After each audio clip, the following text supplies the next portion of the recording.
Entrepreneurship is a journey and one of the hardest jobs in the world. That's why if you want to be a successful entrepreneur, you must master the art of organization, productivity, and time management to keep you motivated. This is where the organizedpreneur comes in. With the organizedpreneur, you get the right tips, the right tools, and the right resources to help you simplify your life so that you can organize your business All with right, ease. here we go. So I want to just share first about the three main benefits of systems. So number one is predictability, always behaving. A system allows the process to always behave or occur the way you expect it. So the outcome is normally predictable. Okay. So that's one benefit. The next benefit is productivity. Things are done right, they're done efficiently. So it improves and enhances productivity. And then peaceability. So when you have systems in place, you have peace of mind. And I don't even know if that peaceability is the right word, but it's something, it worked for what we were talking about today. So it gives you peace of mind knowing that nothing is falling through the cracks. When you have systems, you have peace of mind. And so when it comes to our businesses, especially being in this online space, we must begin to have more of a systems thinking approach. And so I said that I was going to share an example in scripture. And so one of the examples in scripture is in Nehemiah. And so Nehemiah was responsible for rebuilding the walls of Jerusalem, and he followed God's calling to rebuild the walls of the city, right? And the thing about Nehemiah is that he had a unique ability to solve complex problems, and he was very, very successful in his work. He was a systems thinker, right? He was a systems thinker with a discipline for seeing the gaps. And that's what, when you think about people who are systems thinker, they are immediately able to see the gaps in a process and be able to identify those things, right? He was also a master planner. And when he presented his plan to the king, God favored God's favor rested on him, and the challenge to build was underway. So God's favor rested on that plan, right? And when Nehemiah approached, his approach was that he divided the labor into segments to rebuild the sections of the wall. He had a very systemized and methodical way of rebuilding the wall in terms of the walls of Jerusalem, right? And this was a task that had been left undone for 140 years. And this was completed in 52 days under Nehemiah's leadership. If you go and look at one of the verses, Nehemiah 6 and 16, it says, when the people saw it, they realized that his work had been done with the help of the Lord. Okay. And so this is extremely important. As you already know, I like to give biblical examples because we can we can be assured that these things work because the Bible provides principles and blueprints and examples of ways that we can apply in our own businesses and in our lives. We can apply these principles and they work. And so, why is this important? Well, building the wall wasn't easy, right? It wasn't an easy project. And neither is building your business. So how can we become more of a systems thinker and use systems as our superpower? Well, I'm so glad that you asked, right? So systemizing enhances productivity, it reduces costs, it improves efficiency, it saves time, it improves daily operations. It is the key to efficiency. It's the key to effectively managing our businesses. It ensures better predictability, like I said, and that everything works as expected. It helps us to handle repetitive tasks and enables you to meet the demands as your business evolves. So whether you have been in business for years or you're just starting, having systems in place is extremely crucial because it guides you, it guides your team, it helps you to go in the right direction, it helps to guide your team in the right direction, and it ensures that you're more likely to reach your goals because you have systems in place. So, having said that, I wanted to give you a practical step to start to systemize your business. So, hopefully, you got your pens and paper ready, because this simple process, I'm actually going to give you one because we only have time for one. I have 7 steps, but we're not going to be able to cover all 7 in today's session. So I want to give you a simple step to systemize your business for future growth, better management of your day-to-day processes. So step 1, go ahead and write down step 1. Step 1 is to identify processes that you want to systemize. Identify processes that you want to systemize. So you can systemize nearly every part of your business that makes sense. Now, there are areas that may not make sense for you to do to systemize, because sometimes you really need that personal touch, and a system or an automation may not make sense. But for the most part, nearly every part of your business, particularly if you have a coaching business or a consulting business or a service-based business, systemizing really helps, and it is the most effective approach to systemize your important tasks or your repetitive tasks, right? And again, it's going to improve the efficiency and productivity. For example, in lead generation or accounting or sales processes or proposals or client onboarding or internal communication or customer service, all of these tasks and activities can be systemized because it's going to keep you organized, and it makes it easier to delegate tasks for others and tasks for yourself. But if you want to outsource something or you want to delegate something, you really want to make sure that you have some type of system in place, because it ensures that everyone understands what's expected, right? And everybody remains on the same page. So identify the processes that you want to systemize. And in that process, you want to ask several questions, okay? What activities take up too much of your time, and how can you minimize the time that you spend on that task? Okay, that's one question you want to ask.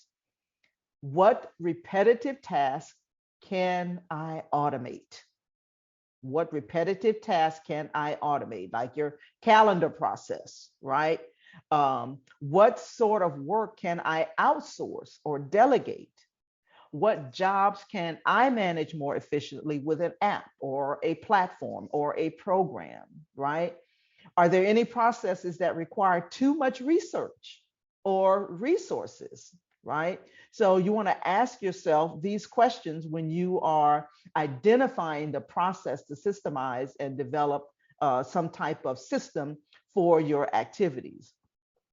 And once you list all of these things, so you're going to compile a list, right? You want to consider the impact that each process has on your ultimate goal. Like in your sales process, is it going to get you closer to making the money, right? Because you're in business to make money. So you want to create some type of sales process that's going to condense the gap, right? So that you can get quicker, to the money. You don't want that to be something that's ongoing and dragging out the process, right? And so you definitely want to have something in place for that. And answer the question, does it get you further away from it, or is it something that's going to get you closer to that goal, right? And ask yourself if it has a positive impact on your main goal, right? In terms of, like, for example, when I said a few minutes ago, there are some aspects of your business that you really want to keep, you would really want to have that personal touch to it, because sometimes sometimes systems can automate the process, and like, like, okay, that was so automated, right? For example, I remember someone reaching out to me on LinkedIn, and it was obviously an automated process that they had attached to their lead generation process, because it was like, the typical line, right? And so when they reached out to me, and so I replied to them, and they replied, later, but it was a turnoff. So you really want to be careful about some of the things that you automate, and consider whether or not it needs a personal touch in that process. So then you want to make sure that you set up rules and steps that involve each system to make it easier for people to reach their goals. That, maybe you have a team, or maybe you have employees, and you want to make sure that you set up, the rules and the steps involved, so that everybody knows and everybody is aware of what is expected, right? If you choose to systemize your social media or your marketing process, or you want to make sure that everyone that's involved understands what the objectives are, right? And they're able to take the necessary steps. So you don't want, if you have, a, social media person that's working, for you, or maybe you have that process outsourced or something, you want to make sure that they understand, um, the objectives, right? That maybe there's a call to action. If they may have a post out there, or you may have a post out there, or they may be scheduling your post with no call to action. Well, they need to know that when they schedule a post, there needs to be a call to action attached to it. So you want to make sure that the objectives are clear, and everyone understands what they're doing and what the goal of that particular system is all about, right? So I said, let's see. Yeah, so make sure that people understand the objective. Identify and set up the right technology to power up your systems. Um, for example, if you have a marketing system, you want to make sure that it is powered up with a call to action that adds them to your emailing list. Maybe that's your objective, right? So you want to make sure that your systems power up other parts of your process. Hopefully that's making sense. So maybe you have to identify a tool like MailChimp or ConvertKit. I personally use SendFox to power up my system, right? And so you want to make sure that all of these things are a part of your process, and a part of you identifying how you want your system, what you want your system to look like.